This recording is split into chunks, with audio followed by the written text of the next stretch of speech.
Vamos lá, bom dia. Vamos dar continuidade aos simulados do CNU, Conhecimentos Gerais, simulado estratégico, o simulado Express, aqui, simulado Express, uma revisão final. Vamos aqui hoje para o quinto não, quarto simulado.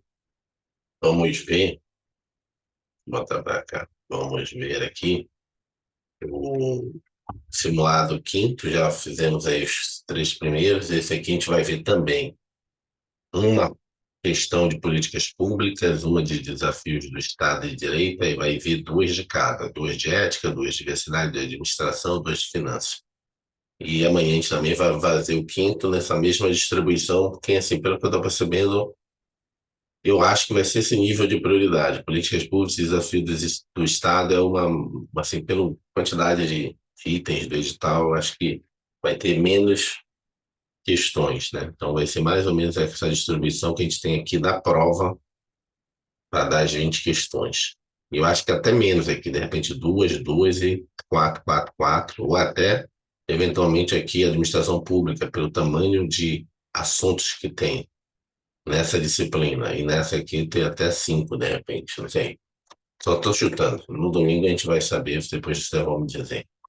Vamos ao simulado? Provavelmente Pode não vai falar. cair tanto detalhe, pode ser que perguntem de assuntos gerais de cada Uhum. tópico, você não acha, não? Acho que não, muita gente. A Hum. gente tem que diferenciar. O concurso tem, como você falou, tem 2 milhões de pessoas. Se fizer muito fácil, vai acabar sendo desempate na idade. Tem que ter uma prova um pouco mais dificilzinho para ter uma classificação. Eu já fiz um concurso que eu tinha muita nota parecida, que no final o desempate realmente foi. No edital já tem essa previsão, mas é difícil chegar no nível que tem lá de desempate, né? Mais antigo, né? Uma idade maior, participou de jurado, tem vários critérios de desempate, mas eu nunca vi chegar ao último critério, né? Mas nesse chegou. No final é quem tem mais idade, quem nasceu primeiro. Vamos lá. Nasceu o maior concurso foi fácil. É esse que eu estou falando, foi lá em Niterói. Quarto simulado, questão um. Vamos lá. Políticas públicas são aquelas decisões e ações que se revestem de autoridade política soberana. Letra B, apenas aquelas decisões que são consideradas legítimas por parte dos cidadãos soberanos. Letra C, apenas as ações coletivas que afetam os interesses da maioria da população de um Estado soberano. Letra D, as ações coletivas ou individuais que atingem os cidadãos de um Estado soberano. E letra E, as ações que obrigam indistintamente todos os cidadãos de um Estado soberano. E aí? O que é política pública? O que são as políticas públicas? A gente ouve falar toda hora, política pública, política pública. O que é política pública? Se fosse domingo, e aí? Eu ia D. de é. Letra E, letra D, Rodrigo, um, D de dado. D e E. Vamos lá. Foram na D e na letra E. Vamos ao gabarito. Gabarito é a letra A. Apenas aquelas decisões e ações que se revertem de autoridade política soberana. Se pegar meu anotador aqui, só para a gente anotar aqui, vocês falaram letra D, ações coletivas, vou transformar aqui, ações coletivas ou individuais que atingem todos os cidadãos do Estado, todos os cidadãos de um Estado soberano. Vou só fazer vocês pensarem aqui antes de a gente ver o gabarito ali do comentário. Vocês podem entender que existem políticas públicas que não atingem todo mundo? Não existem políticas públicas que são direcionadas. Então, quando você fala que são ações ou são ações coletivas ou individuais que atingem todos os cidadãos, percebe que você está colocando que toda política pública tem que atingir todo mundo? Quando, na realidade, existem políticas públicas que elas atingem especificamente só um público. Inclusive, um dos itens, quando você está construindo política pública, é público-alvo. Qual vai ser? Então, não é todo mundo. Então, não atinge todos os cidadãos. Toda política pública poderia objetivar isso, mas é impossível, porque cada grupo de pessoas, cada, né, segmento da sociedade tem uma necessidade específica. E tem pessoas até que nem precisam de determinadas políticas públicas, né? Pessoas que nem precisam do Estado. Não precisa do Estado não se não atrapalha a vida delas. Vamos lá. E a letra E. As ações que obrigam indistintamente, de novo, todos os cidadãos. De novo. Então, é aqui que está para refletir. Vai obrigar todo mundo? Se tem uma política pública, mas que nem afeta você, que nem está na sua área de abrangência, vai obrigar todos. Então, essa é a questão. Mas esse conceito aí ele é também um conceito doutrinário, que está na letra A. Que a gente vai ver agora. Vamos lá. Deixa eu ver se eu trouxe esse conceito. Vamos lá. O que são políticas públicas de acordo com a doutrina de administração pública? Políticas públicas, primeiro, elas são públicas, então não são privadas ou apenas coletivas. Então, são públicas, são questões públicas, então não são privadas ou apenas coletivas. O caráter de uma política pública ele realmente é imperativo, são decisões e ações revestidas de autoridade soberana do Estado. Lá em cima tinha toda hora uma pegadinha de soberano, mas é entender que é uma autoridade soberana do Estado, quem faz a política pública. A legitimidade não é essencial, mesmo as políticas públicas formuladas contra a vontade da maioria da população. É o famoso política pública que vai ganhar voto e metade da população não quer que seja feita aquela política pública. Então, tem aquelas políticas públicas que a maioria não entende naquele momento que não é vontade. Então, por isso que ela tem que ser imperativa. Muitas políticas públicas, inclusive, são feitas por leis.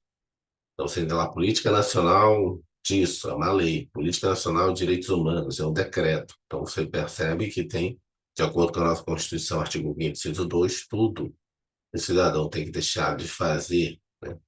Ele tem que fazer, deixar de fazer, tem que estar previsto em lei ou norma, legalidade. Então, muitas das políticas públicas não são só intenções do governo, colocadas ali pelo governo. Às vezes, ele tem que ir lá no Congresso aprovar uma lei, muitas vezes fazer um decreto imperativo. Por isso que a política pública é imperativa e a legitimidade não é essencial. Podem também ser ações coletivas que afetam interesses de uma minoria apenas. Por isso que não pode ser toda a política pública que atende todo mundo, né? Todas as ações que atendem todos. Não. Ela pode afetar só interesse de uma minoria. Por isso tem aquele apenas lá antes da questão do item A. E não necessita atingir toda a população. Várias políticas públicas, você tem, por exemplo, o Estatuto da Pessoa com Deficiência, o Estatuto da Criança e do Adolescente, tem o Estatuto do Idoso. Tem que lembrar que quando a gente lê estatuto, lê, por exemplo, o Código de Defesa do Consumidor, isso são políticas públicas. Lembrando aquela classificação que a gente já viu, que você tem política pública distributiva, redistributiva e política pública regulatória. Quando eu estou tentando definir política pública, o conceito, estou tentando definir todos os tipos que você tem depois de espécies de políticas públicas. Não sei qual foi o simulado, se foi no segundo ou no primeiro que a gente viu essa distribuição, né? Essa classificação. Tem política pública distributiva, redistributiva, aquela famosa de política em que você, né, pega de um e redistribui para os outros, o pessoal não gosta muito, e a política regulatória, aquela política em que o Estado vai lá, faz um decreto, uma lei, é a chamada política pública regulatória. Por isso que ela não precisa, né, tem os vários estatutos que não atingem toda a população. E aqui no detalhe, as questões, né, que estão erradas. Letra B, apenas aquelas decisões que são consideradas legítimas, a gente viu lá que não precisa ter legitimidade. Então, letra B, o erro estava aqui, ó, no apenas legítima, não precisa ter legitimidade. Apenas as ações coletivas, elas não precisam ser todas coletivas, né? Pode ser ações individuais. Ações coletivas ou individuais que atingem todos os cidadãos, não precisa atingir todos os cidadãos. E aqui, de novo, todos os cidadãos. Então, a letra A, que é apenas aquelas decisões e ações que se revertem de autoridade soberana. Então, de todas as características que tem uma política pública contém, só essa aqui do caráter imperativo que ficou lá. Vamos lá. Segunda questão. Assinale A opção já mudou o assunto, só vimos uma de políticas públicas, agora é desafio dos Estados de Direito. Assinale a opção que apresenta o nome do eixo orientador do Programa Nacional de Direitos Humanos, que possui a diretriz de promover e proteger os direitos ambientais como direitos humanos, incluindo-se as gerações futuras como sujeitos de direitos. Ele quer que você lembre qual é aquele eixo, um dos 6 eixos que nós temos lá da Política Nacional de Direitos Humanos, que contém a diretriz de direitos humanos, né, os direitos ambientais como direitos humanos. Lembra que cada eixo daquele tem uma característica assim, principal. Então, é isso que ele quer. Letra A, universalização de direitos em um contexto de desigualdades. Letra B, educação e cultura em direitos humanos. Letra C, desenvolvimento e direitos humanos. Letra D, segurança pública, acesso à justiça e combate à violência. Isso daí já mataria na hora da prova, isso aí não tem nada. Letra E, interação democrática entre Estado e sociedade civil. Qual dos eixos aí A. contém? Qual? Letra A. Letra A, Paulo, Então, Nela, Neila, William, Samuel. Letra C. eu pensei, ó, quem foi que falou C? Eu. Letra C. Samuel. Eu, Samuel. ó, eu vou de A primeiro A. pela universalização, mas eu fiquei em dúvida entre A e C. As Ok. demais eu não sei não, mas eu vou de A. Ok, Deixa eu fazer vamos. só um comentário aqui. Pode Que fazer. foi falado sobre isso, né? Sempre vai ficar duas questões. Uhum. A prova do BNB, eu chegava na resposta dizendo, não, tá fácil demais, pulava para outra. Mas Não, tem que ter cuidado com isso. Neila, tá aí? Saiu? Não vi. Vai querer chutar, Neila? Ela saiu. Não saiu. Não, vamos lá. Não, é o meu microfone que tá com problema. Letra Ah, C. letra C. Ok. Então vamos lá. Gabarito. Gabarito, a letra C. Então, é desenvolvimento, o eixo do Programa Nacional de Direitos Humanos, que contém, né, diretriz, objetivo, metas sobre direitos ambientais, é o desenvolvimento de direitos humanos. Eu trouxe aqui no slide um bizu lá que eu encontrei de um aluno lá. Ó, o eixo 1 é integração democrática, o nome dele. Então, ele tem D e T. Então, é um eixo que tem transversalidade. O eixo 2, que fala de desenvolvimento, ele botou aqui para você aprender, que sempre vai cobrar ambiental. Desenvolvimento ambiental. O eixo 3, que é universalizar, ele botou aqui, o universo está cheio de quê? De crianças e adolescentes. Então, o eixo de universalização, ele sempre está atrelado à questão de criança e adolescente. E o eixo de segurança pública, acesso à justiça e combate à violência vai estar afeto o quê? Segurança, polícia, justiça criminal, execução penal, parte do presídio. O eixo 5 da Política Nacional de Direitos Humanos, sobre o eixo de educação e cultura, princípios da democracia, comunicação democrática, acesso à informação. E o eixo 6 é mais fácil de acertar, porque ele é memória e verdade, tem a ver a chamada preservação dos fatos históricos e a questão das comissões, né, comitês da verdade, comissões nacionais da verdade. Aqui eu trouxe um mais detalhado, o nosso material lá em PDF também tem, que eu vou separar aquele material e também mandar para vocês, ou mandar o link com o HD. Eu encontrei alguns resumos melhorzinhos, que depois vocês podem ler com calma esses slides, tá vendo? Aí trouxe todos os desdobramentos de cada eixo aqui. Tá? Dou algumas pegadinhas aqui. Botou aqui a diferença entre o eixo 3 e a diferença de desigualdade. Estou aqui. Gostei desse resumo, eu trouxe para vocês. Lembrando que você tem um eixo, e aqui você tem as diretrizes do eixo. E aqui você tem normalmente os objetivos. É uma política pública, né? Toda política pública ela tem um desdobramento, eixo, dimensão, perspectiva, aí depois tem diretriz, depois você tem objetivos e metas. Vamos lá, terceira questão agora. Mudamos de novo, porque as primeiras duas ali foi rapidinho, uma questão de cada. Agora a gente vai pegar duas de cada. Ética e integridade. Os procedimentos previstos na lei número 12.527 de 2011, que é a chamada Lei de Acesso à Informação, destinam-se a assegurar o direito fundamental de acesso à informação, e devem ser executados em conformidade com os seguintes princípios básicos da administração pública e diretrizes, à exceção de um. Ou seja, está querendo saber nessa questão não é o que está correto, é o que está errado aí. Qual é a diretriz que não existe para lei de acesso à informação? Assinale. Letra A. Desenvolvimento do controle social da administração pública.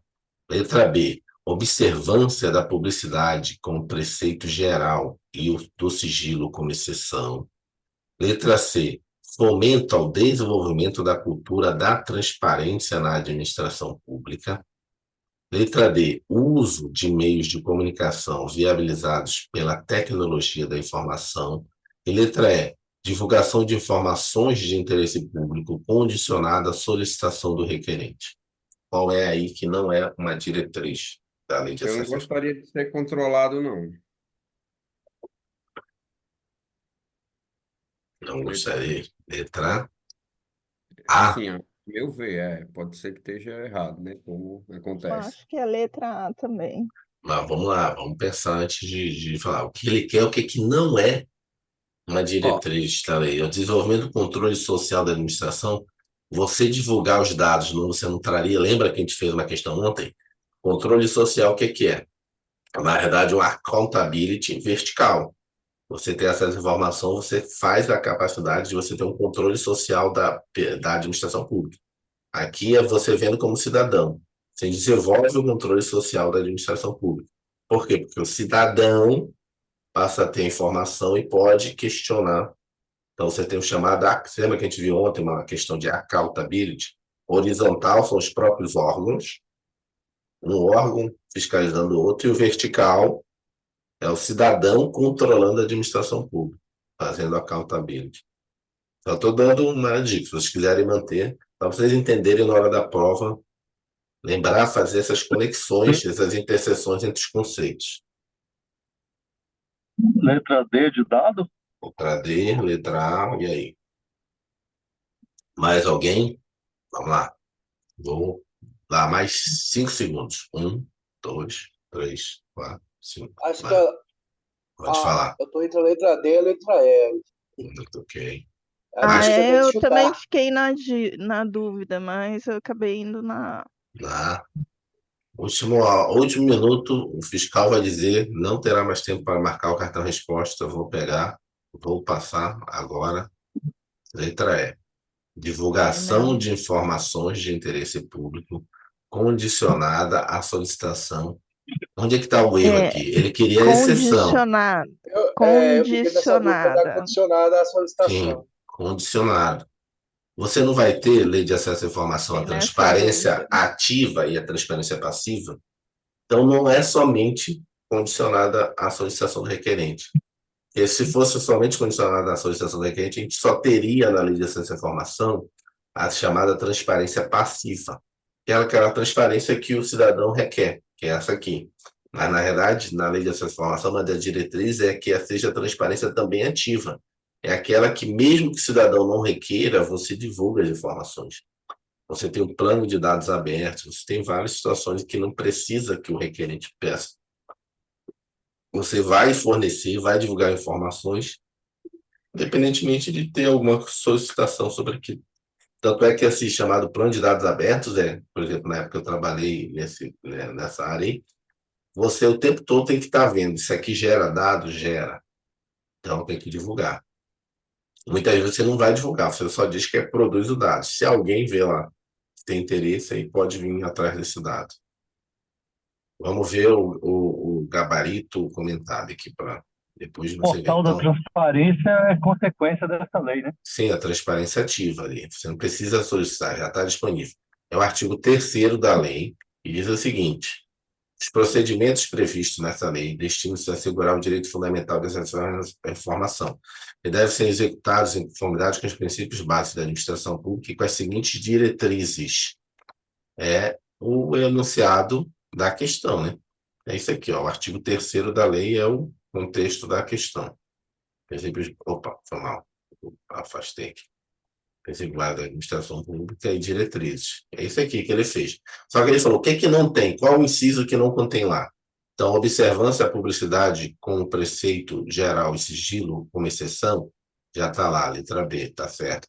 Divulgação de informações de interesse público, independentemente, esse aqui que ele tirou da palavra lá, independentemente de solicitações. Precisaria decorar esse artigo? Não, porque pelo bom senso você mataria pelo conhecimento sobre lei de acesso à informação, sobre liberdade de expressão, mas de vez em quando é bom ficar lendo das leis que estão lá no edital. Se você vai estar em casa, né, Rodrigo? Pegar lá, vou ler essa lei, abre o site do Planalto, a lei, e dá uma passada nela. Utilização de meios de comunicação viabilizados pela tecnologia, foi a letra D. O fomento ao desenvolvimento da cultura da transparência na administração, foi a letra C, e aquela que o pessoal marcou lá, o William também falou, controle social, desenvolvimento do controle social da administração pública, a letra A. Aqui eu trouxe alguns quadros que as pessoas pegaram esse inciso e foram fazendo. Então, ele botou só em destaque essa questão aqui. Vou botar até de uma outra cor aqui, para chamar a atenção aqui, botar essa aqui. Sigilo é uma exceção, né, no inciso. E esse aqui, independentemente de solicitações, foi o gabarito da questão. Esse Eu quadro olhei aqui é aquele, bom.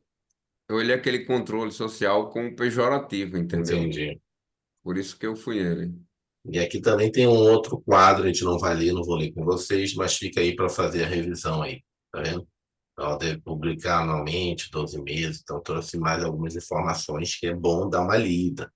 Não é só ficar o que a gente leu aqui, mas vou dar uma olhada lá nos slides lá para ver são os comentários. Porque eu estou botando os comentários também de tudo que envolve no contexto da questão, que envolveria. Então, esse aqui também, gostei desse quadro aqui, que traz muito mais informações e pegadinhas aí que podem vir também, informações mínimas, de 12 meses.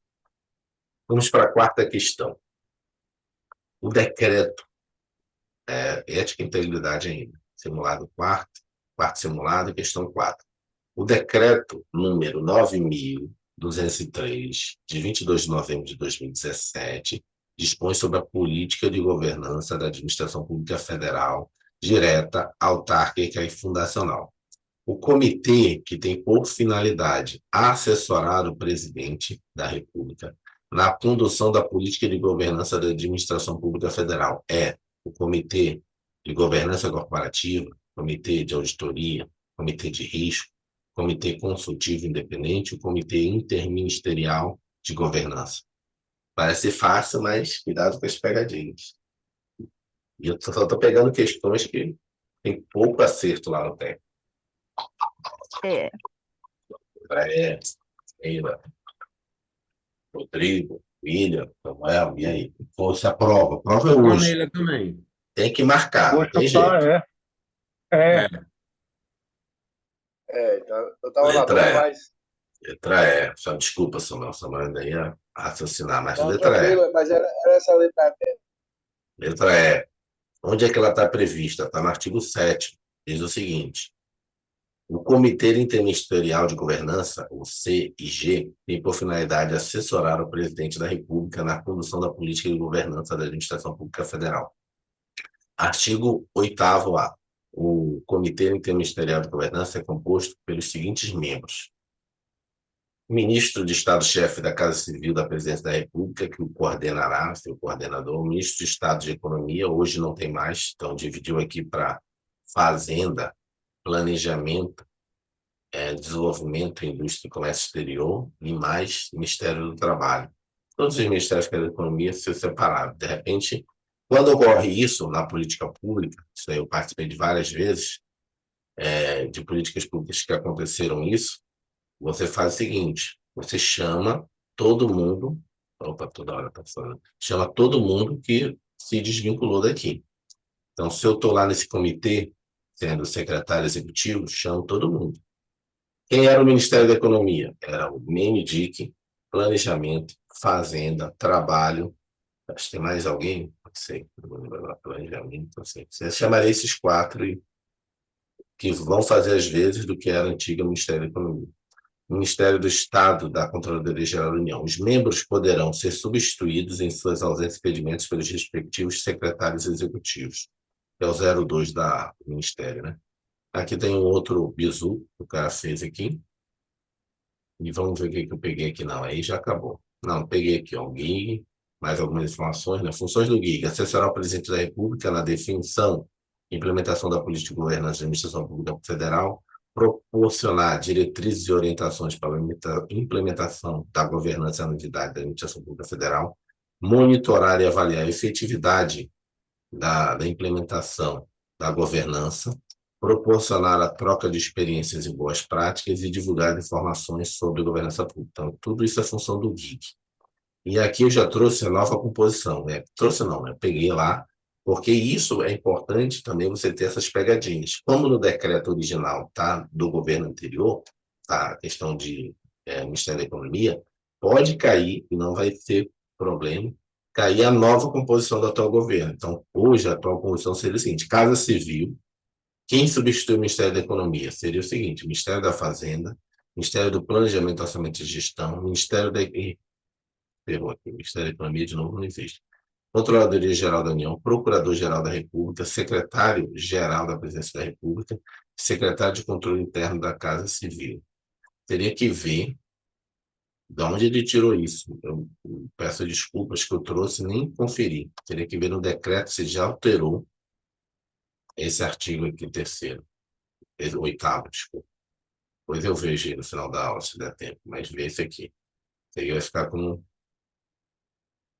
asterisco aqui. Vamos para a quinta questão, quarto simulado: diversidade e inclusão. Um deficiente visual, isso aqui é questão da CESGRAN Rio, já é questão recente da CESGRAN Rio, isso aqui é o padrão da CESGRAN Rio, contextualização. Um deficiente visual foi contratado por determinada instituição financeira para realizar serviços administrativos. Para realizar suas tarefas com eficiência, indagou sobre a existência de equipamentos e metodologias adequados para o seu trabalho. Nos termos da Lei 13.146, de 6 de julho de 2015, que é o Estatuto da Pessoa com Deficiência, essa lei, equipamentos e metodologia relacionados à atividade e à participação da pessoa com deficiência constitui: letra A, assistência laboral; letra B, incentivos trabalhistas; letra C, tecnologia assistida; letra D, bens necessários; letra E, organização indicada. Lembrando que na lei você tem esses conceitos. O que é cada conceito? Ele está querendo saber isso. Qual o conceito que se atrela à existência de equipamentos e metodologias adequados para o trabalho de uma pessoa com deficiência? Essa eu sei que eu fiz a prova. A letra C, tecnologia assistiva. Valeu. Mais alguém? Vamos já. Eu estava em dúvida entre A e C, porque fazia mais sentido, assistência laboral ou tecnologia assistiva. Também. Eu iria de C também. Ok. Então vamos lá. Então o Samuel já matou. É a letra C, tecnologia assistida. Isso aí é um conceito da lei, né? A Lei 13.146, Estatuto da Pessoa com Deficiência, diz o seguinte: artigo 3º. Para fins de aplicação desta lei, considera-se tecnologia assistida ou ajuda técnica, pode ter também esse termo na prova, produtos, equipamentos, dispositivos, recursos, metodologias, estratégias, práticas e serviços que objetivem promover a funcionalidade relacionada à atividade e à participação da pessoa com deficiência ou com mobilidade reduzida, visando a sua autonomia, independência, qualidade de vida e inclusão social, tecnologia assistida. Aqui eu trouxe todos os conceitos que estão lá no artigo 3º, todos os incisos: acessibilidade, o que é acessibilidade, o que é o desenho universal, o que é tecnologia assistida, o que é barreiras, o que é residência. Se você ler a lei lá, passar um olho para fazer a revisão dessa parte aí de diversidade e inclusão, e for ler a lei de Estatuto da Pessoa com Deficiência, você vai ver que assim, toda lei, essa também é uma dica. Toda lei, no início dela, ela tem alguns conceitos que é justamente para definir o que ela vai regulamentar depois. Por incrível que pareça, esses primeiros artigos que estão os conceitos é a incidência maior de qualquer prova. Você pode filtrar lá no TEC Concurso ou no que concurso, você vai ver Lei Maria da Penha, no início tem os conceitos, é o que mais cai. Estatuto do Idoso, tem os conceitos iniciais, é o que mais cai, porque é conceito, então eles querem que você saiba já os conceitos, às vezes nem as regras lá embaixo. Estatuto da Pessoa com Deficiência é a mesma coisa. Os primeiros artigos é conceituando o que é cada coisa, antes de começar a regulamentar a lei. Quarto simulado, questão 6. Vamos lá. A respeito dos direitos da comunidade LGBTQIAPN+, assinale a opção correta. Então, diversidade ainda é uma questão de diversidade e inclusão na sociedade. Letra A. Inexiste qualquer proteção criminal contra a homofobia, a transfobia e a violência baseada na orientação sexual e identidade de gênero, o que demonstra a falta de empenho do Estado no combate à violência e crimes de ódio contra as pessoas LGBTQIAPN+. Letra B. O direito à liberdade de expressão e associação é mitigado para as pessoas LGBTQIAPN+, pois a legislação brasileira não permite a livre expressão da livre expressão da identidade de gênero e orientação sexual, dado o risco de desnaturalização da família tradicional. Letra C. O direito à identidade de gênero é uma reivindicação histórica da comunidade LGBTQIAPN+, pois ainda hoje não há jurisprudência que reconheça o direito das pessoas transgênero alterarem seu nome e gênero nos documentos oficiais sem a necessidade de cirurgia ou tratamento médico. Letra B. O direito à adoção de filhos por casais LGBTQIAPN+, só é garantido mediante decisão judicial ou anuência expressa dos genitores. E letra E. O casamento entre pessoas do mesmo sexo é legal e deve ser reconhecido em todo o país, o que garante aos casais LGBTQIAPN+, os mesmos direitos e proteções legais concedidos aos casais heterossexuais. E aí? Questão de promotor de justiça da Bahia. Deixa eu só fazer um comentário daquela questão anterior. Já vi aquela mesma situação, que você fica em dúvida de duas. Essa daqui eu fui para eliminação, né? Aí você vai começar a estudar. Quem fez o concurso BNB aí sabe, a gente estudou, acho que foi Neutro também fez. Rodrigo. E aí tem aqui essa palavra mitigado, né? Muitas vezes a gente desconhece e acaba ficando na dúvida quando você pega essa palavra. Para eliminação aqui, cheguei na letra E. Letra E? Também. Ok. Eu também vou de E. Ok. Mais alguém? William? Vamos lá, professor. Não, sexo é legal. Daí a diversidade e inclusão. LGBTQIAPN+. Eu fiquei em dúvida entre D e E, mas eu vou de D, porque eu não acho que seja E, não. Não sei por quê. Eu Tá. estava lendo aqui. Vai Algo dizer. Mas, Ok. enfim, pode ser que seja. Ok. Lembrando, hoje, se caiu uma questão sobre essa temática, eu entendo o seguinte, você tem que raciocinar logicamente. O atual governo ele vai colocar coisas que são mais favoráveis a esse público. Então, sempre pega essa deixa. Se você for fazer uma redação sobre isso, vai cair. Né? Eu acho que tem que ser de conhecimentos específicos, não vai cair, porque isso é conhecimentos gerais, mas de repente quem vai fazer o grupo 8, né, que é o último grupo lá, que é nível médio, vai que cai, não sei se cai esse assunto. Mas lembrar de ser favorável a isso, aos grupos, né, ao grupo LGBTQIAPN+. Letra E. Onde é que está o erro? Na letra D, que foi a única que foi divergente aqui entre nós. O direito à adoção de filhos por casais LGBTQIAPN+, só é garantida aqui, é como se você dissesse assim, apenas. Você está escrevendo de uma outra forma. Apenas. Somente. Ou seja, quando ele diz só é garantida, é somente nessa situação. Unicamente. Mediante decisão judicial ou anuência expressa dos genitores, não. A lei já equipara a adoção de pessoas, de casais de mesmo sexo com pessoas heterossexuais. Né? Então não tem mais diferença. Antigamente, algum tempo atrás, existiam algumas questões, mas a lei hoje não tem mais diferença entre colocar na lista de adoção casal heterossexual e casal homossexual. Então, não precisa só mediante decisão judicial. Antigamente, esse tipo de casais tinha que entrar na justiça para poder ter direito a adotar. Hoje em dia, não tem mais diferença. Vai lá, se inscreve, pode ser 2 homens, 2 mulheres, vai ter a mesma... Vai seguir a fila, né? Então, o erro estava aí. Eu Eu tenho achei aqui, que, eu pode achei, falar. pastor, eu achei que a respeito do casamento eles estavam brigando na justiça ainda para ter os mesmos direitos. Casar poderia, por isso que eu achei que estava errado. Tá, O vamos lá. casar não é o problema é que eles tinham essa união estável, mas não tinham os direitos legais que um casal hétero tinha, entendeu? Não, vamos Eu lá. discordo, eu acho que tem que ter, né? Tá, Você só vamos lá. Vamos lá. Vamos ler de novo. Casamento entre pessoas, entendi. Você viu legal aqui, né? O casamento entre pessoas do mesmo sexo é legal e deve ser reconhecido em todo o país, o que garante os casais LGBTQIAPN+, os mesmos direitos e proteções legais concedidos aos heterossexuais. Mas, assim, não existe a mudança de lei. O que existiu foi o seguinte: no direito existe um chamado você fazer uma reinterpretação do texto. No direito constitucional, a gente chama de você fazer uma decisão em que aquele texto vai ser conforme a Constituição, sem mudança do texto. É uma inconstitucionalidade ou constitucionalidade conforme, que eles chamam.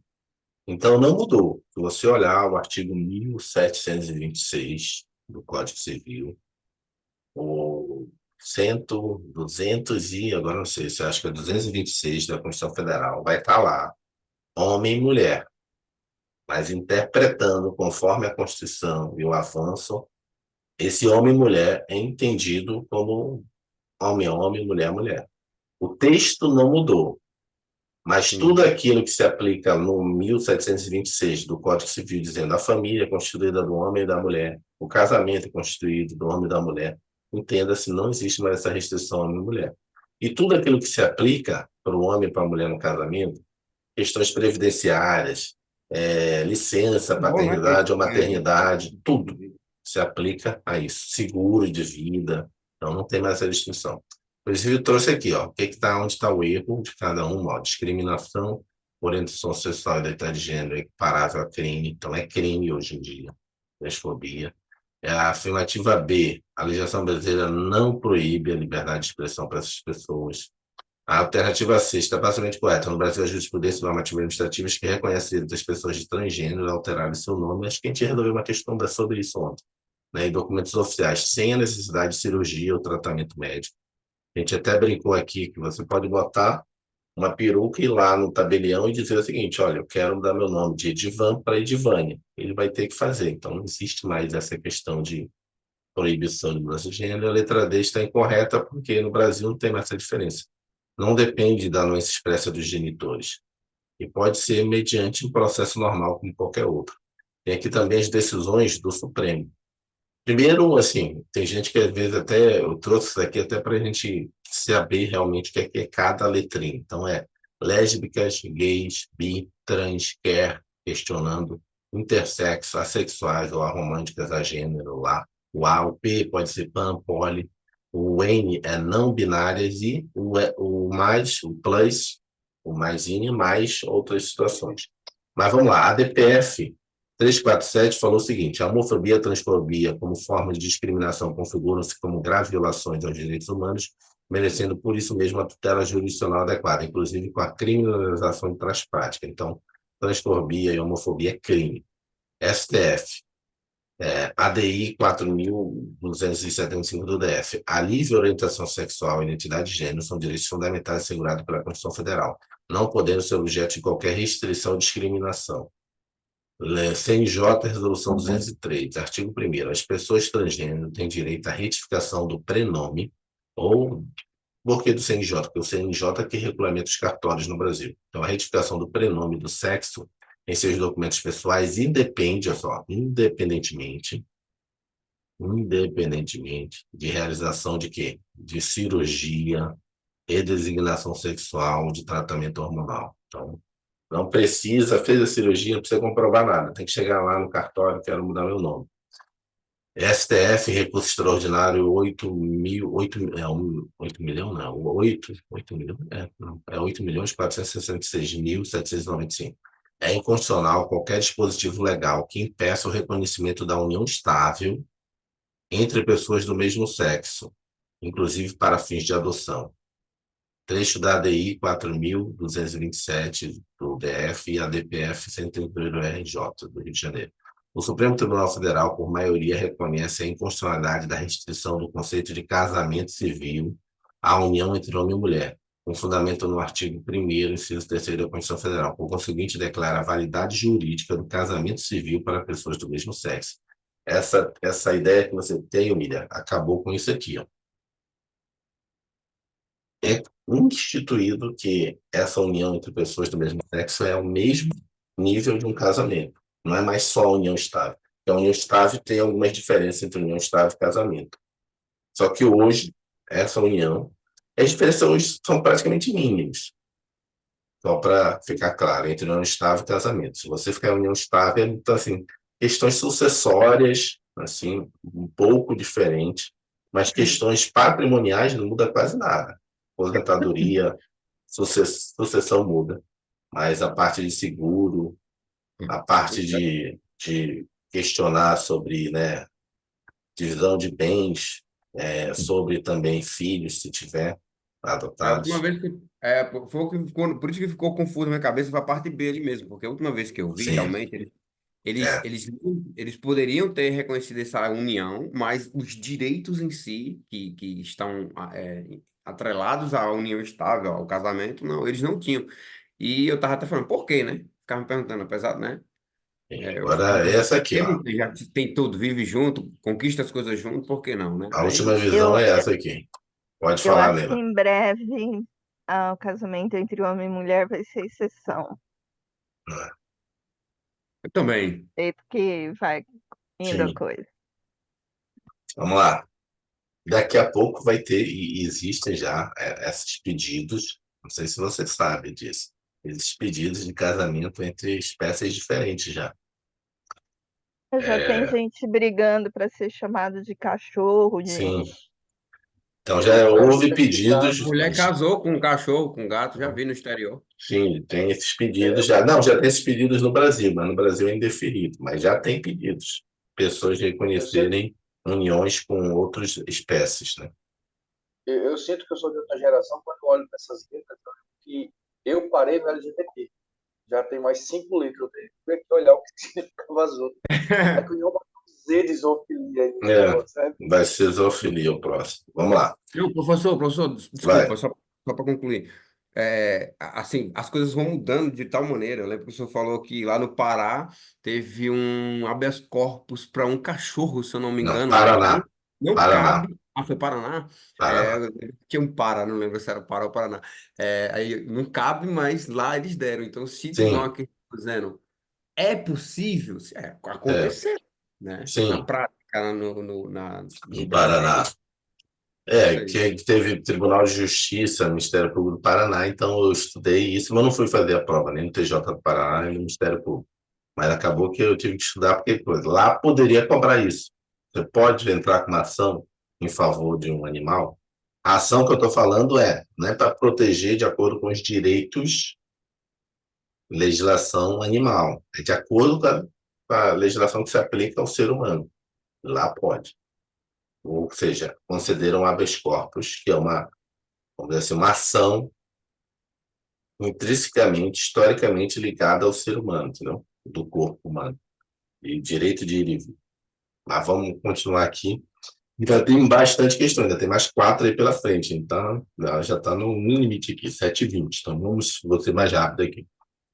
E as questões, as próximas, tem algumas bem capciosas. Agora, Administração Pública Federal. Questão 7, quarto simulado. Ao estabelecer as regras para os servidores públicos, a Constituição Federal determina que, letra A, invalidada por sentença judicial, a demissão do servidor estável será ele reintegrado e o eventual ocupante da vaga, se estável, colocado em disponibilidade, com direito à indenização, ou aproveitado em outro cargo, com remuneração compatível com o novo cargo. Letra B. Os ocupantes do cargo de professor terão idade mínima para se aposentar reduzida em 5 anos em relação à regra geral, desde que comprovem tempo de efetivo exercício das funções de magistério na educação infantil, no ensino fundamental e médio, fixada em lei complementar ao respectivo ente federativo. Letra C. É vedada a existência de mais de um regime próprio de previdência social, facultada a gestão desse regime por mais de um órgão ou entidade em cada ente federativo, abrangidos todos os poderes, órgãos e entidades autárquicas e fundacionais que serão responsáveis pelo seu financiamento, observados os critérios, os parâmetros e a natureza jurídica definidos na lei ordinária.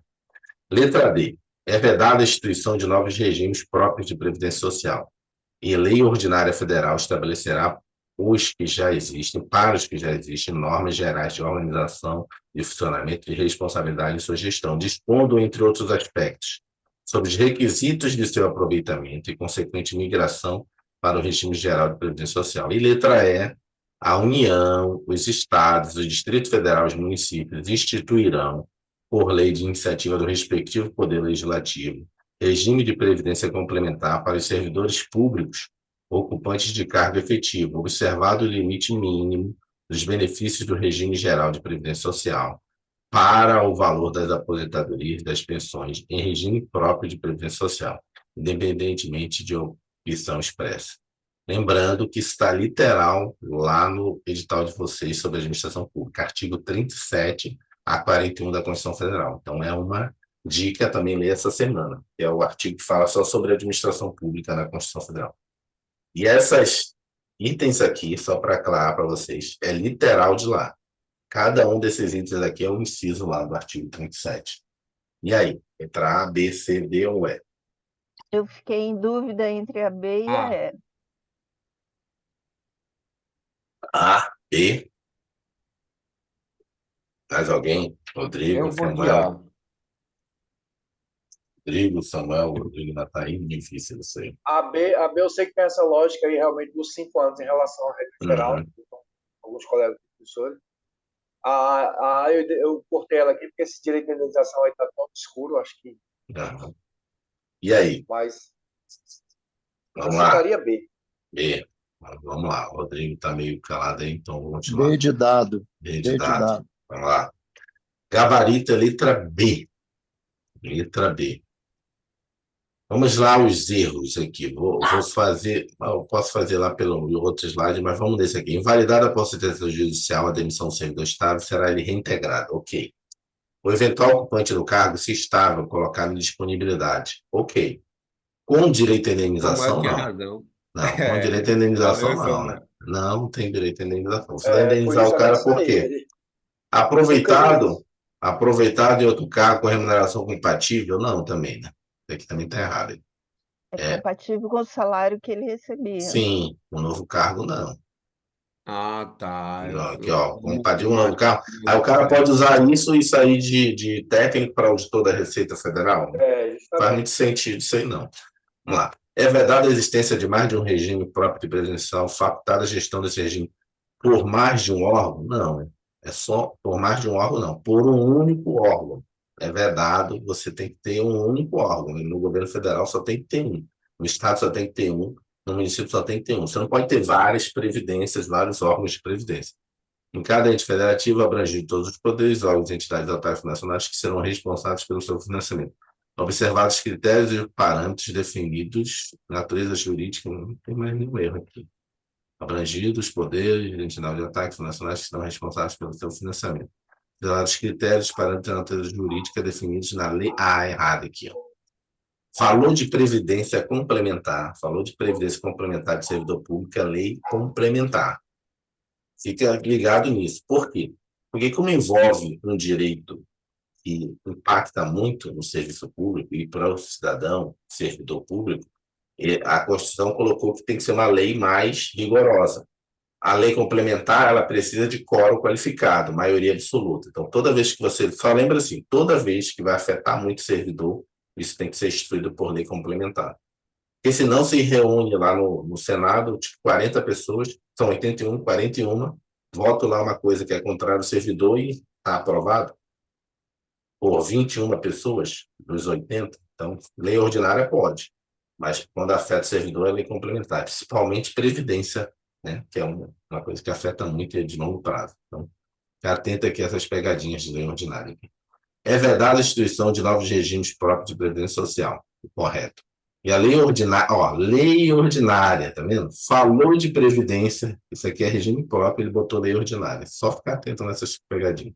Estabelecerá que os que já existem, normas gerais de organização, de funcionamento, de responsabilidade de sua gestão, dispondo, entre outros aspectos, sobre os requisitos de seu aproveitamento e, consequente, migração. Não é aproveitamento. É o que a lei vai dispor é sobre a sua extinção, sobre o cancelamento, porque aí depois vai migrar para regime geral, entendeu? Se você tem, você vai cancelar, extinguir, depois migra para regime geral. Então, não vai aproveitar, até porque você vai migrar ele, então vai extinguir o anterior. A União, os Ô, Eduardo, estados... Oi? você que trabalhou na Previc, a Previc, apesar de não ser uma agência controladora, eu não sei se é ou se não é, mas ela Ela é controla entidades fechadas, né? entidades Mas não é fechadas de fundo de autarquia, pensão. né? Ela é uma Mas não está na autarquia. lista de autarquia de agência reguladora. Não está na lei das agências reguladoras, porque ela foi feita depois. As agências reguladoras foram Ah, feitas na década de 90. A Previc veio depois, foi feita em 2009. Mas o Banco Central é considerado também uma agência reguladora, mas ele também não está lá. Banco CVM Central e CVM também, mesma também. coisa, né? Mas só que eles não estão lá na lei das agências reguladoras. A lei das agências reguladoras foi na década de 90, então tem muita coisa que não entrou ali. Mas a Previc é uma agência reguladora. Ela regula. Tá bom. Agência reguladora, o conceito de agência reguladora, não está escrito isso na lei. É o conceito administrativo, conceito de política pública, conceito de administração pública. É aquilo, isso é importado dos Estados Unidos, que lá a gente não usa autarquia, lá é agência. A agência lá, ele controla um segmento do mercado. Então, a Previc, ela controla, fiscaliza, supervisiona a parte de fundos de pensão. Então, ela é uma agência reguladora. Companhia fechada, apenas fechada, né? Fundos de pensão fechados. Hum. Previdência complementar fechada. A União, os estados, o Distrito Federal e os municípios instituirão, por lei de iniciativa do respectivo Poder Legislativo, errado, respectivo o quê? Poder Executivo. O Poder Legislativo aprova, mas não é iniciativa do Poder Legislativo. A iniciativa é do Poder Executivo. Regime de previdência complementar para os servidores públicos ocupantes de cargo efetivo, observado o limite mínimo, não, o limite máximo dos benefícios. Hoje, como é que funciona a Previdência? A Previdência é o seguinte: se você institui um fundo de pensão, o limite dele vai ser o teto do INSS. O que ultrapassar o teto, você vai para o fundo de pensão. Então, não é o limite mínimo, é o limite máximo. Então, se vocês vão entrar agora, o que é que vai acontecer? Vai ganhar um salário lá de gestor governamental, 22 mil. O teto hoje do INSS é 8, 9 mil, é o teto máximo, não é o limite mínimo, não. O limite mínimo hoje do INSS é o salário mínimo. O limite máximo é o teto. Então, é o limite máximo do INSS, e a partir daí você vai para o fundo de pensão. Então, o erro daqui está observado o limite mínimo, é observado o limite máximo do INSS, que é o teto, 7.800. 7.800. E aqui tem os erros, cada um, tá vendo? Dizendo onde é que está cada um. Vamos ver aqui, ó, tá vendo? Ó, sem direito à indenização, remuneração proporcional. Não pode, ali eu entendi que ela não pode ser do mesmo cargo. Não é facultado, mas se é vedada a existência de mais de um órgão. Aqui, ó, a Lei Complementar Federal, requisitos para sua extinção, então não é manutenção. Se você se você vai migrar todo o seu pessoal para o regime geral, você vai dar requisitos de extinção. E o Poder Executivo, né, que regulamenta os fundos de pensão, né, e o limite máximo. Quando eu falo iniciativa, é iniciativa de mandar a lei, mas, logicamente, quem vai aprovar é o Poder Legislativo. Né? Por isso que, às vezes, a gente deixa passar, mas tem que lembrar que é iniciativa. Aqui também tem um resumozinho que é o gabarito. Esse aqui foi o gabarito que a gente viu lá. A pessoa é reintegrada. A demissão do servidor público será reintegrada. Invalidado por procedimento judicial. Aí ele vai ser reintegrado. E o eventual ocupante, se estável, ele vai ser o quê? Reconduzido para o anterior. Mas ao cargo de origem, sem direito à indenização, que a gente pescou lá na hora da questão. Aproveitado em outro cargo. Se ele for aproveitado em outro cargo, é com remuneração proporcional ao tempo de serviço, ou ao do cargo dele, não do novo cargo que estava lá. Questão 8, Administração Pública Federal ainda. Vamos lá. Caio prestou. Cara, acho que está muito. Deixa eu abrir um pouquinho mais aqui, acho que está quase saindo a letra. Caio prestou concurso público para provimento de cargo junto à administração pública, tendo sido aprovado, ok? Então, ele prestou concurso público, foi aprovado. em razão de um litígio judicial pendente sobre o concurso público, ou seja, o concurso público foi judicializado. Caio somente foi nomeado e empossado muitos meses depois da aprovação, após decisão judicial em seu favor. Ou seja, judicializou, ele entrou na justiça, e depois o juiz determinou que ele tem que assumir o cargo lá. Tem direito. Tempos depois, Caio ajuizou uma ação em face do ente federativo, postulando indenização em razão da demora da sua investidura. Ou seja, fez o concurso, passou, o concurso enrolou, ele teve que judicializar para ser nomeado, acabou sendo nomeado muito depois do que acha que ele deveria. Então, está querendo indenização pelo período que ele já deveria ter sido nomeado. Aí a pergunta é, com base na legislação em vigor e na jurisprudência, é correto afirmar que, letra A, Caio deveria ter postulado a indenização antes de se tornar servidor público? Letra B. Caio não faz jus à indenização, salvo na hipótese de demonstrada arbitrariedade flagrante da administração pública? Letra C. Na hipótese descrita, Caio não faz jus à indenização, uma vez que foi nomeado e empossado, sendo desnecessário se perquirir qualquer arbitrariedade da administração pública? Letra D. Caio faz jus à indenização em razão da demora da sua investidura, ainda que não constatada a arbitrariedade da administração pública, pois seu direito à nomeação e posse era líquido e certo. Letra E. Na hipótese descrita, constatada a arbitrariedade flagrante da administração pública, Caio deverá buscar indenização diretamente face ao agente público responsável pela demora. E aí, letra A, B, C, D ou E? Eu iria F, de G, D, B. professor. D? D de dado, isso. Eu iria de D. Eu também. Ok. Eu não sei vocês, mas toda vez que eu vejo alguma pessoa mesmo tem que pagar, eu acho suspeito. Esse negócio de indenização aí, eu ainda vou de letra B. Pra mim, eu Letra acho B de bola. D. Então, D e B. Eu acho que ele foi prejudicado porque ele deveria, ó, se ele tivesse sido nomeado e tivesse começado no mês X, ele teria tido salário do mês X, Y e assim sucessivamente. Então eu acho que caberia, mas pode ser que eu esteja errado, né? A gente tá aprendendo aqui. Vamos lá. Caio faz jus à indenização, que é a letra D, que foi a divergente. Vamos explicar ela. Caio faz jus à indenização em razão da demora na sua investidura. Ainda que não constatada a arbitrariedade, por exemplo, não foi culpa da administração ter demorado ele ser nomeado. Questões orçamentárias, questões financeiras, questões, né, que alguém judicializou o concurso, às vezes alguém que está na reserva judicializa, essas questões. Isso aí ocorre.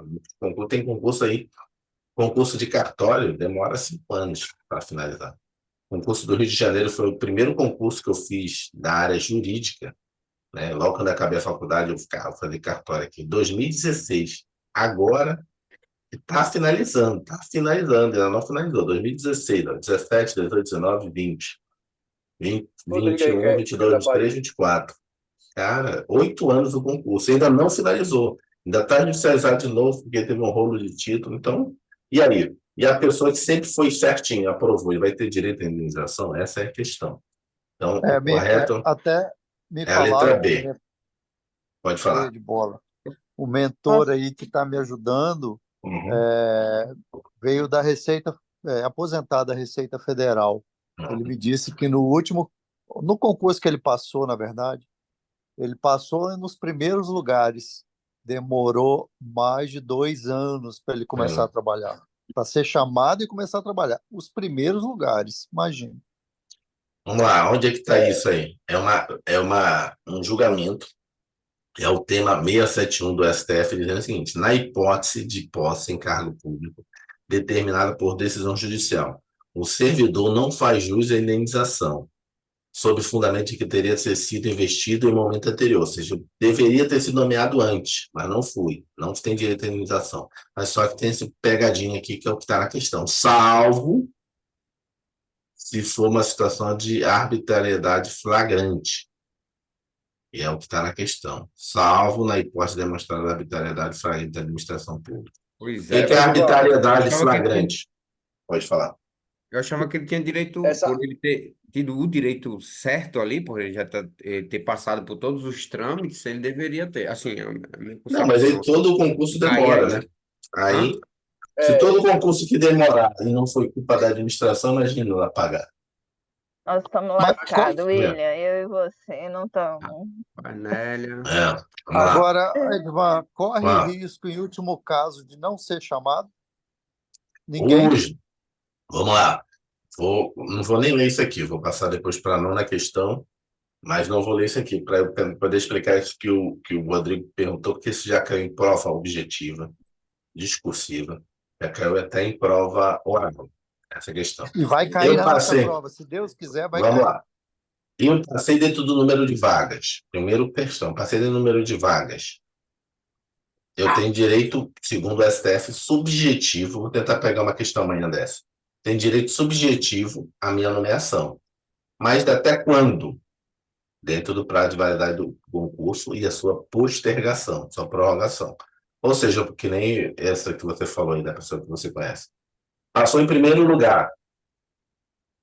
Qual o prazo que a administração pública tem para me nomear? 4 anos, se for 2 mais 2. Se for 1 mais 1, 2 anos. Ah, não, queria ser nomeado dentro do primeiro prazo de validade do concurso. Não, o STF é dentro do prazo de validade, incluído a sua prorrogação. Então, passou dentro do número de vagas, você tem direito subjetivo dentro do prazo de validade do concurso. E só finalizar, Samuel, ele tem mais 2 situações que é a que mais cai na prova. Segunda situação, passei fora do número de vagas. Fora do número de vagas. Tenho direito? Não tenho direito. Estou fora do número de vagas. Só que, salvo, a STF vai falar assim, salvo se houver desistência, criação de novos cargos dentro do prazo de validade. Aí você passa, quando eu falo direito subjetivo, eu falo assim, você tem direito, você vai na justiça, você vai receber o direito à nomeação.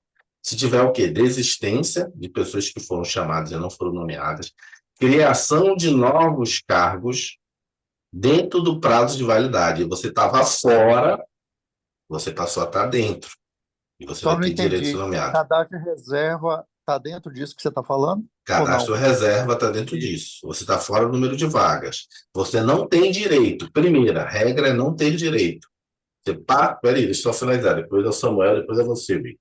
Eu tenho que finalizar os 3 para não perder o fio da meada. Então, temos o primeiro caso, dentro do número de vagas, direito subjetivo. Qual o prazo? Dentro do prazo de validade do concurso, mais a prorrogação. Não precisa ser na primeira leva. Ah, o concurso era de 1 ano. Vai finalizar 1 ano, o cara não nomeou, foi o primeiro lugar.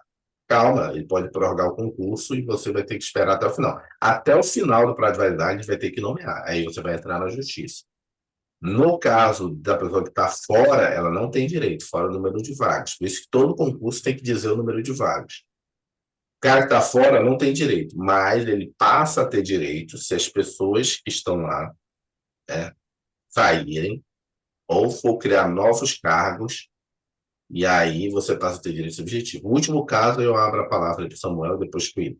O último caso é o seguinte, eu estou no cadastro reserva, não vou nem botar a questão do cara que está dentro das vagas, mas do cadastro reserva. Estou dentro do cadastro reserva,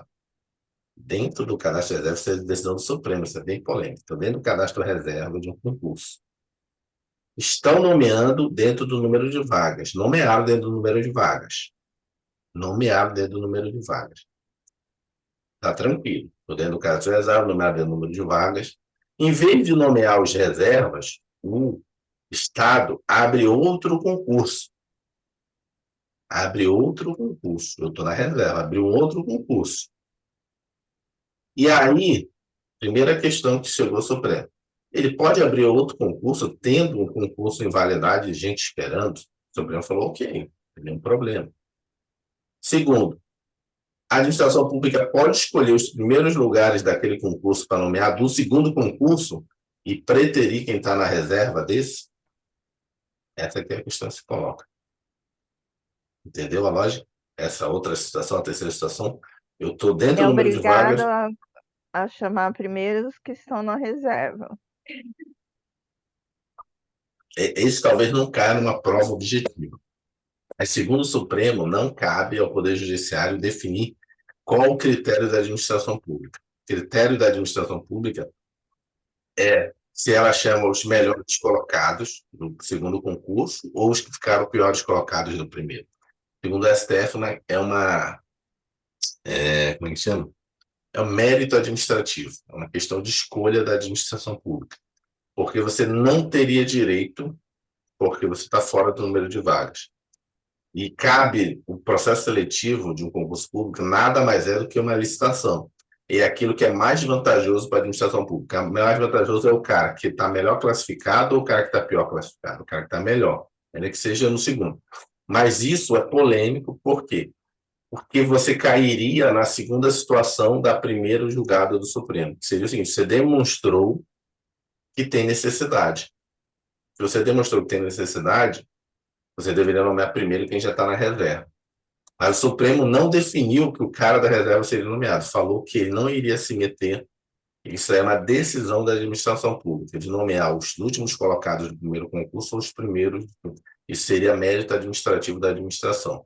Se quem seria melhor para ela, para serviço público, os primeiros lugares ou os últimos colocados do primeiro concurso. Não ficou definido isso. Numa prova objetiva é meio difícil de cair, mas numa prova discursiva você poderia colocar que a decisão do Supremo foi essa, mas tendo em vista uma interpretação, que foi isso que foi pedido, que é uma prova discursiva do procurador de contas do Tribunal de Contas aqui do Distrito Federal. A resposta que eles queriam era você ponderar que isso aí feriria você nomear o cara do segundo concurso, mesmo que ele esteja dentro das vagas. Ele tem gente aqui na reserva, apesar de não ter tido direito, mas você demonstrou que precisa de pessoas. E aí entraria no outro critério que o Supremo já tinha definido, que é o seguinte: na hora que você demonstra que, dentro do prazo de validade, tem novas vagas, pessoas entraram e saíram, você passa a ter direito subjetivo. Entendeu a lógica? Então, a lógica principal para um concurso público da prova objetiva: dentro do número de vagas tem direito, fora do número de vagas não tem direito, com exceção se dentro do prazo de validade surgirem novas vagas ou foram pessoas entraram e saíram. Agora vai lá, Samuel. Ou já foi Essa é embora? uma dúvida, porque essa questão de prorrogação, aqui na Bahia mesmo, teve um pessoal da Polícia Civil que passaram 10 anos para ser nomeado. Entendi. Não, a prorrogação Aí é 2 mais 2 que vira 4 anos, mas depende de quando foi homologado o concurso. Que vale os 2 anos da homologação do concurso. Tem concurso que demora para finalizar. Então, por isso que parece que ele demorou 10 anos, mas não é, porque nunca foi homologado ainda. Não teve homologação final. Enquanto estiver discutindo na justiça, não está homologado. Ainda tem uma pendência. a, É que nem o do Rio de Janeiro. Está demorando tudo isso e ainda não foi homologado. Depois que ele for homologado, ele vai demorar 4 anos para ele finalizar o concurso. Tem concurso que está desde 2002 parado. Tem concurso de 2007 que teve gente que estava sendo nomeada agora. Concurso de 2007. Ele nunca foi homologado definitivamente. Para ser homologado é que não tem que ter pendência. Então tem Então, se concurso a que gente não. passar no CNU agora e o pessoal do Rio Grande do Sul entrar com ação e com isso não for homologado CNU, a gente vai ficar esperando até o término. Não quer dizer, desculpa, não quer dizer que não possa ser nomeado, pode ser nomeado. O concurso é que não está, né? O concurso Homologado. pode continuar, né? Vai ser uma nova homologação, mas pode nomear. O que vai ocorrer é o prazo de validade dele, quando é que vai finalizar. Então, Ok, pode entendi. homologar, o cara entra na justiça, já estava finalizado o prazo de validade, enfim. É um rolo gigante essa questão de prazo de validade. Por exemplo, na pandemia não correu prazo de concurso. Então, os 2 anos da pandemia não correu. Isso não tem previsão nenhuma na lei, na Constituição, mas não correu. Foi uma excepcionalidade, sério, não. A partir de agora, o prazo do concurso não corre. Então, tem concurso aí que ficou 2 anos, é como se não tivesse corrido nada. O William tinha pedido para falar. Cadê o William? Professor, rapidinho, eu não sei se eu li, se eu ouvi, a respeito do assunto que está rolando aí, é que, por exemplo, teve o concurso, né, tal, eu passei em segundo lugar, eram 10, 20 vagas, pronto, Tá, eu passei em segundo lugar. tá. Só que aí passou o prazo de 2, depois mais 2, só que eu não fui chamado porque, sei lá, veio uma pandemia e teve, o governo gastou excessivamente, então eu posso não ser chamado mesmo tendo esse direito líquido e certo, por esse motivo, pelo Estado tá sufocado, digamos Sim, assim, não tem dinheiro para contratar. Também é uma alternativa de você passar e não ser chamado, não é isso? sim. Essa teve esse caso que chegou ao Supremo Tribunal Federal. A decisão do Supremo falou: pode ocorrer uma excepcionalidade da excepcionalidade. Um caso em que você foi aprovado dentro do número de vagas, tinha previsão de nomear você, mas veio uma pandemia. Isso chegou ao Supremo. Uma pandemia, infelizmente, meu irmão, quebrou o Estado. Aí é um caso excepcional em que você pode não ser nomeado. Mas isso para o Supremo, é a exceção do. Pior do que esse caso que eu falei de chamar o primeiro lugar do próximo concurso. É exceção da exceção. O Estado teria que comprovar, ou o município, muito, muito, muito, muito, para não nomear uma pessoa que está dentro do número de vagas, porque se criou uma expectativa. Nesse caso, em alguns casos, né, isso ainda não está definido juridicamente, eu acho que não está no STJ, você teria direito à indenização, porque você teria um novo conceito que tem chamado perda de uma chance. É um conceito que tem novo, dizendo o seguinte, cara, eu perdi uma chance porque o Estado quebrou, por, sei lá, pela administração pública, essas coisas. Chamada perda de uma chance. Você perde uma chance, realmente você não vai mais exercer aquela chance, infelizmente. Mas você vai ter direito a ser indenizado. Agora, o quanto é um caso de indenização, porque você foi aprovado dentro do número de vagas, criou uma expectativa. Quando você cria uma expectativa numa pessoa, uma expectativa de direito, e que iria ser realizado, por algum motivo você vai quebrar aquela expectativa, você quebrou uma chance da pessoa, chamada perda de uma chance, e aí o quanto é que é o problema de calcular. Porque existe a perda de uma chance, mas tem a probabilidade de sim ou não, mas nesse caso é até sim. E aí você vai calcular isso. Mas realmente tem essa situação. Essa é mais difícil de que era uma prova objetiva ainda. Não sei. Mas tem o que cai em prova objetiva. É o seguinte: dentro do número de vagas, fora do número de vagas. Essa questão de um novo concurso, o cara querer nomear um novo, os caras mais bem classificados, na prova objetiva já estaria divergente, porque o julgado não chegou à conclusão. E essa que o William trouxe ainda é mais complicada ainda, porque aconteceu na pandemia. Teve estados, por isso que tacitamente criou-se a teoria de que na pandemia não correu um percurso aí, o prazo dos concursos. Mas não tem previsão na Constituição de interrupção de prazo de concurso, nem na lei. Mas concursos ficaram suspensos. O tribunal, o órgão foi lá e fez um documento, botou no site dizendo: nesse período está suspenso o concurso, marcou a base, nenhuma base jurídica, nem constitucional nem legal, mas suspenderam. Mas quem que vai questionar isso? Isso favorece o cidadão, favorece o Estado, que não vai ter que fazer um novo concurso. Então, ninguém judicializou. Se alguém resolvesse judicializar, querendo que acabasse, não tem nenhuma previsão para vocês suspenderem concurso. Nem a Constituição deixou margem para suspender prazo de concurso, nem a lei 8.112, nenhuma lei tem previsão. Percorre. O prazo é até longo, 4 anos, mas, infelizmente, vamos finalizar aqui o simulado de hoje, não podemos perder. Mas foi bom para pegar essas dicas. Questão 9 do simulado, quarto simulado, finanças públicas. Mudamos de assunto, mudamos de administração pública. Uma das funções do governo é contrabalançar os princípios da equidade e da eficiência, de forma a não criar incentivos perversos para os recipientes ou financiadores das políticas sociais. Trata-se da função, e está querendo saber qual é a função de governo. Letra A, alocativa. Letra B, social. Letra C, equitativa. Letra D, distributiva. Ou letra E, estabilizadora. A gente estudou isso no nosso material de PDF, Dado, infância. D de dado. Letra D, distributiva. Mais alguém? Dado também. Ok. Então, eu vou passar rápido essa aqui, porque essa aí a gente estudou no nosso material. É aquilo em que você tem, né, o recipiente é quem recebe e o financiador é toda a sociedade. Então, você tem uma função de governo que é contrabalançar, né, baseado em equidade. Equidade é sinônimo de justiça. Justiça e eficiência de forma a não criar O que incentivos seria perversos. Ok? Pode perguntar. incentivos perversos? Incentivos perversos é que o pessoal critica muito nesse tipo de política distributiva. Seria o seguinte: você criar para o recipiente situações em que ele vai ficar desestimulado, né, desestimulado a determinadas situações, e você vai prejudicar os financiadores, vai criar uma situação de, cara, eu não quero financiar esse cara.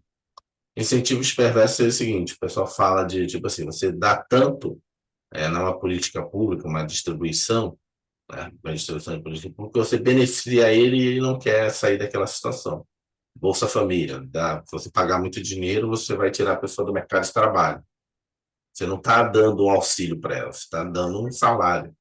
Então, é um incentivo Legal. perverso. E aí vai prejudicar quem? Quem vai reclamar? Os financiadores da política social. Então, quem paga. Então, e aqui eu trouxe para vocês a função distributiva, né? Os grupos determinados são chamados de recipiente da renda, os financiadores e a coletividade. Então, o segredo é você entender recipientes, financiadores, redistributiva. Você tem grupos determinados são financiados com recipiente da renda e financiadores de grupos específicos. Então, na distributiva, a diferença está aqui. Ó. Na distributiva, que é essa que a gente falou, o financiador é o quê? Todo mundo, a coletividade. Na redistributiva, os financiadores são grupos específicos, mas o recipiente sempre vai ter o recipiente. Aí tem aqui o conceito de cada um, alocativa, redistributiva e distributiva, estabilizadora. Tem aqui também alocativa, distributiva, estabilizadora. Tem alguns conceitos. E aí tem outros conceitos que eu trouxe para vocês, mas como vocês acertaram, então, custeado, financiado, como um todo. A distributiva, todo mundo financia. Na distributiva, financiado por uma camada mais rica da sociedade. Vamos aqui, deixa eu ver, trouxe também aqui, ó, tem vários, para fazer revisão, tem várias situações aqui. Alocativo, distributivo, estabilizador e regulador. Vamos à última questão de hoje, não podemos perder o horário. Um ente público, finanças públicas, questão 10 do quarto simulado. Um ente público apresentou a seguinte informação sobre o exercício de 2022. Despesa empenhada, 3.000. Despesa liquidada, 2.700. Despesa paga, 2.100. Considerando somente as informações apresentadas, os valores de restos a pagar. Aqui ele está perguntando, de restos a pagar. Processados, né? E restos a pagar. Vou botar até de outra cor aqui. Para você entenderem a questão como um todo. Pagar aqui. Restos a pagar. Deixa eu pegar outra cor. Restos a pagar não processados corresponde. Pô, fiz besteira aqui. Passei assim, para ficar certinho. Entendeu qual é a pergunta? Ele te deu os dados, despesa empenhada X, despesa liquidada X, despesa paga X. Ele quer saber, considerando essas informações, qual o valor que eu tenho de restos a pagar, valores de restos a pagar não processados, processados, meio processados, e não processados. E aí? Sei que tem uma B de matemáticazinha bola. aí, mas não é difícil, não. B de bola. Mais alguém? Primeiro, como é que a gente mata essa questão? É você entender Eu o que... ia A, mas desculpa aí, é um chutão. Você tem que entender Eu o que é... chutaria A. Tá? Você tem que entender isso aqui para matar essa questão. O que é processados, o que é não processado. É isso aí que você tem que aprender. O que é processado e o que é não processados. Processados, você vai olhar isso aqui, ó. Liquidação. 2.700 menos 2.100. Processado é isso aqui, ó. Processado. É liquidado. Quando eu processo uma despesa, eu liquidei ela. O que é liquidar na prática? É você pegar a nota fiscal. Teve a liquidação daquela despesa. O que é o não processado? É uma despesa em que eu empenhei, mas eu não, desculpa, só que eu não liquidei. O que é empenhar? Empenhar é dizer o seguinte: olha, a pessoa vai prestar o serviço para mim, eu vou reservar o dinheiro aqui. Porque ela não prestou, ela não finalizou, então eu não liquidei a despesa. Então, primeiro entender isso. Entendendo isso, você mata a questão. Então, processado envolve liquidação. Envolve você receber a nota fiscal. O serviço foi feito, o produto foi entregue, você liquidou a despesa. Aí tem uma segunda fase, que é o pagamento, que é a fase após liquidação. O não processado, ele nem chegou à etapa de liquidação. Se ele não chegou à etapa de liquidação, é porque provavelmente o serviço não foi concluído, o produto não foi entregue. Então, matando isso, você mataria a questão que o Rodrigo matou. Considerando as informações, Os valores de restos a pagar processados. Restos a pagar processados. Outro conceito que deveria entender. O restos a pagar significa o quê? Pendente. Pendente. O quê? Tá restos a pagar. Aqui, a letra A, pagar. Eu ainda preciso pagar. Eu vou porque eu não paguei, porque eu não tenho dinheiro. O pagamento é depois da liquidação.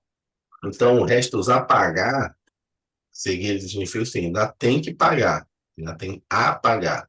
Então, o que é processado? Processado é o seguinte, ó, uma despesa foi processada, ela foi liquidada. Eu tenho 2.700. O que eu efetivamente paguei?